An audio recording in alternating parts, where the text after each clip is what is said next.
Water signs video. So as you can see, I'm kind of intense, but I'm also very calm. This is very symbolic of the water signs. They say that still waters run deep, and this is very true of every single water sign that I have known. Scorpio, Cancer, and Pisces. I would say that out of all of the different elements, water is the most enigmatic, the most mysterious, the most difficult to capture and to define. But they have such beauty when they're operating at their highest capacity rather than their lowest manifestation. They have such beauty within them. They're people that feel very deeply. They're people that give in a very genuine way. However, I've noticed a lot of water signs have a tendency to suffer a lot of pain. Pain with relationships, pain with life, pain with regrets. It's a common theme I've noticed with a lot of water signs.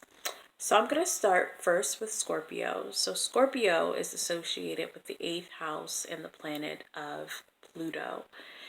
And many Scorpios you meet will be very symbolic of a scorpion. You know, they have a shell, they have a sting, but a lot of times they like to live quiet, reclusive types of lives. Now, Scorpios can also have, ironically, an attention seeking and power hungry side to them.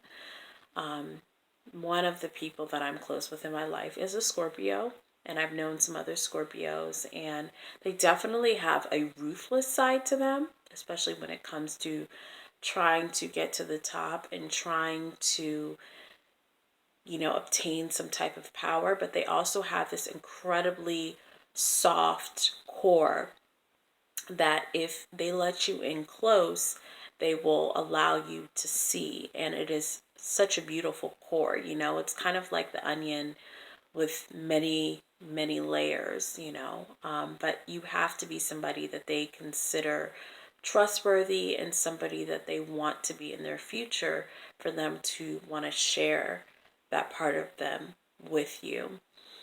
Again, they are full of transformation. With a lot of Scorpios, they need intensity. They need things to change.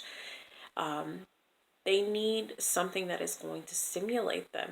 Everyday life is kind of mundane for a Scorpio unless they have kind of been there, done that. You know what I mean? Where they want that mundane everyday life, where they've been through the drama. But a lot of Scorpios I've known, they crave things that are not just normal. You know what I mean? They crave intense intellectual conversations. They crave intense sexual relationships. They crave intense partnerships. They don't want anything that is too surface level or too frivolous. They want to go deeper into life, and they can be great confidants. They're really wonderful at keeping secrets. They're really wonderful and understanding the full gamut and spectrum of human emotion because they are such deep feelers, so they really know how to tap into that energy of empathy when they're operating at their highest level. When they're operating at their lowest level, they have a tendency to be selfish and to be power hungry and to be manipulative. And these are, the lower manifestations of Scorpio. But when they are operating at their highest point, they are just such an enigmatic, sexy, attractive, and really powerful energy that is very attractive to many people. Okay, so now the second water sign would be Cancer, and Cancer is associated with the moon and the 4th house. And Cancer is a sign that I sort of have an affinity with because I do have my Mercury, which is one of my planetary dominants, sitting in Cancer. I have my Chiron, which is associated with the wound or the wounded healer in Cancer.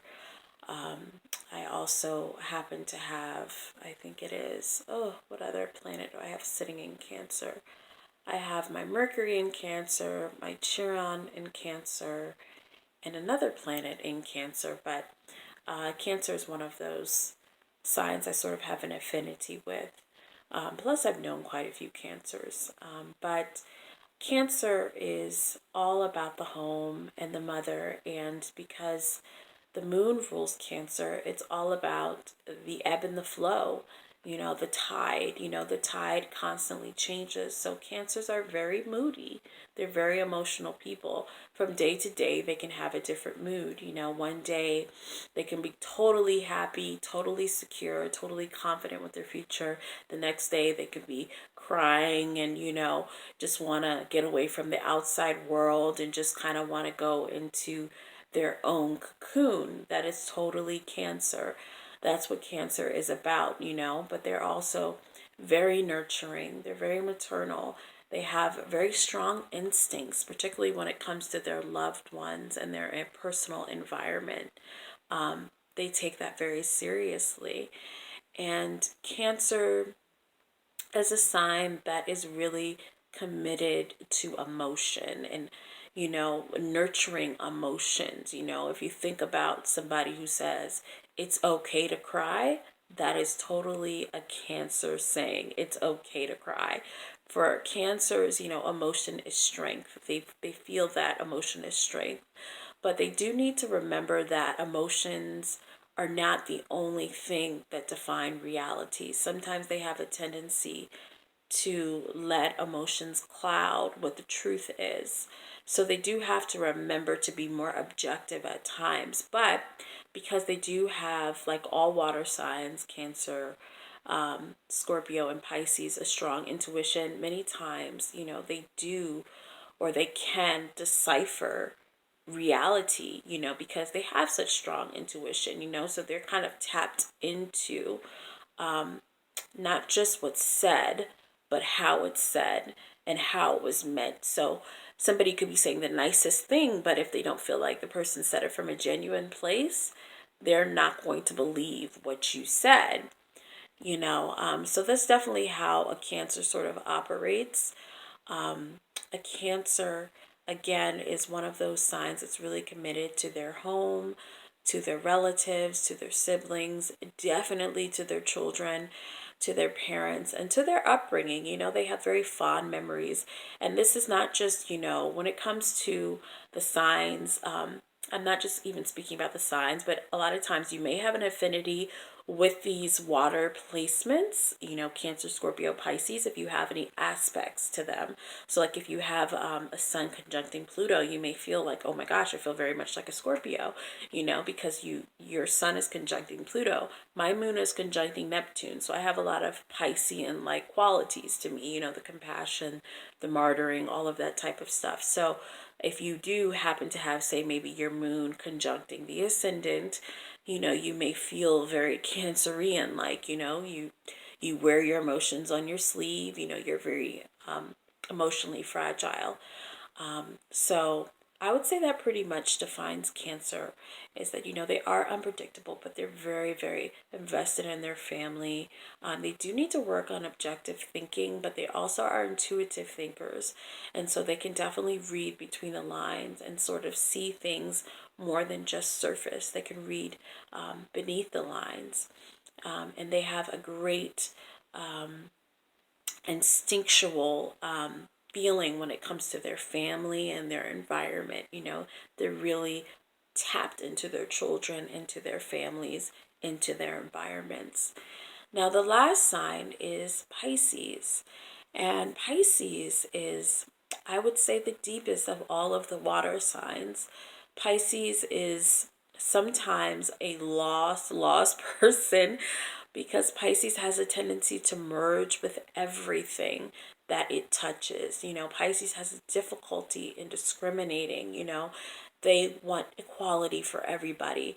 They want everybody to be able to have the same opportunities and chances in life, and and everything. It doesn't even just have to be people, it can also be animals, it can be the environment. And sometimes this over identification with the cosmos can have Pisces losing a sense of their self and losing a sense of who they are as individuals. What do they really represent? What do they really stand for? And see, this is the difference between Pluto and Neptune. Pluto is a planet that does have empathy, but it also has a ruthless energy to it. And it's very hell-bent on standing for what it believes in. Like, I looked into Colin Kaepernick's horoscope recently, and he's a Scorpio, and his sun is conjuncting Pluto, and Pluto's also in Scorpio, so he's a double Scorpio. So he's been able to achieve a lot because he's very firm in what he believes in. This is what I believe in, and I'm not going to back down from it. That's a very Scorpio thing. They don't care how many people hate them. They don't care whether you agree with them or not. If that's what they believe in, they are going to go with that ideal or that lifestyle. A Pisces, on the other hand, has a thing sometimes where it can seem as if they're a little flaky because, they are the types of people that really are tuned into the cosmos. They have no boundaries. And so they sort of just, are just into everything, and they have compassion for everything and everyone. And sometimes it's like, well, what do you stand for or represent? But that just goes to show you how deep they are. They have a difficulty with unattaching themselves at times and really figuring out what it is that they believe in, because they have this great ability to empathize, to put themselves into the shoes of every single person that they meet and every living thing. You know what I mean? It's like everything has a soul for them.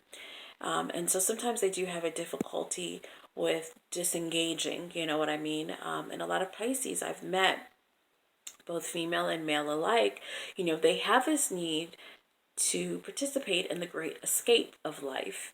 Again, I'm a moon conjuncting Neptune and a Mars squaring Neptune. So I do understand the Pisces energy, and, Pisceans, they want to escape many times, either through addictions, or they want to escape through the things that they love, which many times are addictions. They want to escape through film, they want to escape through narcotics, they want to escape through sleeping, which is actually very Neptunian because, Neptune is an unconscious planet. So when you're sleeping, you're not conscious, you're dreaming.